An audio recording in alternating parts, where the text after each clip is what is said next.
ಶಿವಮೊಗ್ಗದ ಮಂಜುನಾಥ್ ರಾವ್ ಅವರ ನಿವಾಸದ ದೃಶ್ಯ ಇದು.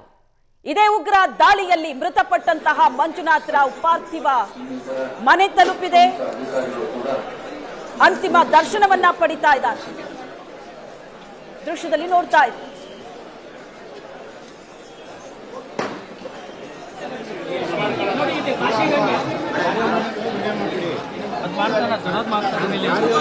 ಮೊದಲ ವಿಡಿಯೋದಲ್ಲಿ ಶಿವಮೊಗ್ಗದ ಮಂಜುನಾಥ್ ರಾವ್ ಅವರ ಮನೆ ಅಲ್ಲಿರುವಂತ ಪಾರ್ಥಿವ. ಮಂಜುನಾಥ್ ರಾವ್ ಅವರ ಪತ್ನಿ ಪಲ್ಲವಿ ಮತ್ತು ಮಗ ಇಬ್ರು ಇದ್ದಾರೆ ದೃಶ್ಯದಲ್ಲಿ. ಪಕ್ಕದಲ್ಲಿರೋ ದೃಶ್ಯ ಮೃತ ಭರತ್ ಭೂಷಣ್ ಅವರ ಪಾರ್ಥಿವ. ಅಂತಿಮ ದರ್ಶನಕ್ಕೆ ಜನ ಸಾಗರವೇ ಸೇರಿದೆ. ಲೈವ್ ದೃಶ್ಯದಲ್ಲಿ ನೋಡ್ತಾ ಇದ್ದೀವಿ.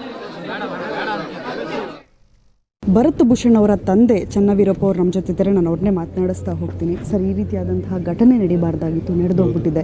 ಯಾವತ್ತು ಹೊರಟರು ಅವರು ಮನೆಯಿಂದ ಹೋಗಬೇಕಾದ್ರೆ ಏನು ಹೇಳಿ ಹೋದರು? 18ನೇ ತಾರೀಕು ಅವರು ಹೊರಟರು. ಇಲ್ಲಿಂದ ಬೆಂಗಳೂರಿನಿಂದ ಫ್ಲೈಟ್ ಬುಕ್ ಮಾಡಿದರು.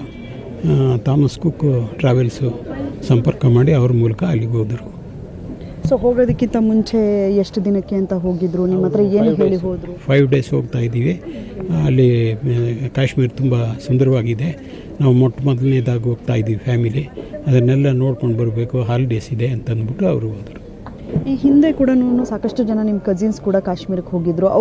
ಅವರಿಂದ ಹೇಗಿದೆ ಅನ್ನುವಂಥದ್ದನ್ನ ತಿಳ್ಕೊಂಡು ಹೋಗಿದ್ದ ನಿಮ್ಮ ಮಗ ಈ ಹಿಂದೆ ಕೂಡ ಎಲ್ಲೂ ಟ್ರಿಪ್ ಹೋಗ್ತಿರ್ಲಿಲ್ಲ ಅನ್ನುವಂಥದ್ದು ಕೇಳ್ಬಿಟ್ಟು? ಅಂದರೆ ಹೋಗಿದ್ದಾನೆ, ಅವನು ಸಾಕಷ್ಟು ಟ್ರಿಪ್ಸ್ ಹೋಗಿದ್ದಾನೆ. ತಮಿಳ್ನಾಡಿನಲ್ಲೆಲ್ಲ ಹೋಗಿದ್ದಾನೆ. ಆಮೇಲೆ ಇದು ಕೊಯಂಬತ್ತೂರಿನಲ್ಲಿ ಈಶಾ ಫೌಂಡೇಶನ್, ಅಲ್ಲಿ 4 ಡೇಸ್ ಹೋಗಿ ಸ್ಟೇ ಮಾಡಿ ಬಂದಿದ್ದಾರೆ. ಪೇರೆಂಟ್ಸು ಪ್ಲಸ್ ಮಗು ಅವರು ಅಲ್ಲಿ ಒಂದು 4 ಡೇಸು ಸ್ಟೇ ಮಾಡಿ ಅಲ್ಲಿ ಎಲ್ಲ ಪ್ರೇಯರ್ಸ್ ಎಲ್ಲ ಮಾಡಿ ತುಂಬ ಖುಷಿಯಾಗಿ ಬಂದಿದ್ದರು. ಸೊ ಅದೇ ರೀತಿ ತಮಿಳ್ನಾಡಿನಲ್ಲಿ ಟೂರಿಸ್ಟ್ ಪ್ಲೇಸಸ್ ಇದೆಯಲ್ಲ, ಅದಕ್ಕೆಲ್ಲ ಹೋಗಿ ಬಂದಿದ್ದಾರೆ. ಅವ್ರಿಗೇನು ಹೆದರಿಕೆ ಇಲ್ಲ. ಅವನು ಯಾಕೆಂತಂದರೆ MBA ಫ್ರಮ್ ಮೈಸೂರು, ಅಲ್ಲಿ ಓದಿದ್ರಿಂದ ಅವನಿಗೆ ಧೈರ್ಯ ಸಾಹಸ ಎಲ್ಲ ಇತ್ತು. ಟ್ರೆಕ್ಕಿಂಗ್ ಎಲ್ಲ ಹೋಗೋ ಸಾಹಸ ಎಲ್ಲ ಇತ್ತು.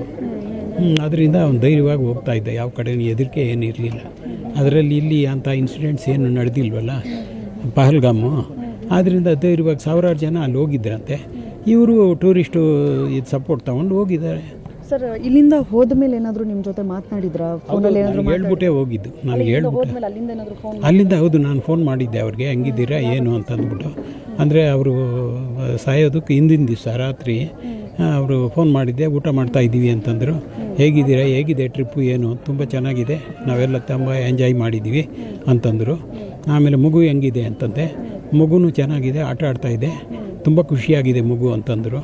ನಮಗೂ ಒಂದು ಖುಷಿ ಆಯಿತು ನೋಡ್ಕೊಂಡು ಬನ್ನಿ ಅಂತ ನಾವು ಹೇಳ್ತೀವಿ.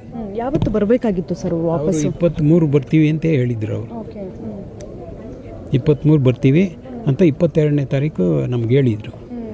ಬರೋದಕ್ಕಾಗಲಿಲ್ವಲ್ಲ, ಅವರು ಫೈರ್ ಶಾಟ್ನಲ್ಲಿ ಸತ್ತೋದ್ರು. ಸರ್, ನಿಮಗೆ ವಿಚಾರ ಅಲ್ಲಿಂದ ಯಾರು ತಿಳಿಸಿದ್ರು? ಹೇಗೆ ಗೊತ್ತಾಯಿತು ನಿಮಗೆ ವಿಚಾರ? ನಮಗೆ ನಮ್ಮ ಸನ್ನು ಅವ್ರಿಗೆ ಅವರ ಬ್ರದರ್, ನಮ್ಮ ಸಿಸ್ಟರ್ ಇಲ್ಲ ಅಂದರೆ ನಮ್ಮ ಸೊಸೆ ಅಲ್ಲಿಂದ ಫೋನ್ ಮಾಡಿದ್ದಾರೆ. ನಮ್ಗೆ ಏಜ್ಡ್ ಪೇರೆಂಟ್ಸ್ಗೆ ಹೇಳಿದ್ರೆ ಹಾರ್ಟ್ ಅಟ್ಯಾಕ್ ಆಗ್ತದೆ, ಇವ್ರಿಗೆ ಡೈರೆಕ್ಟಾಗಿ.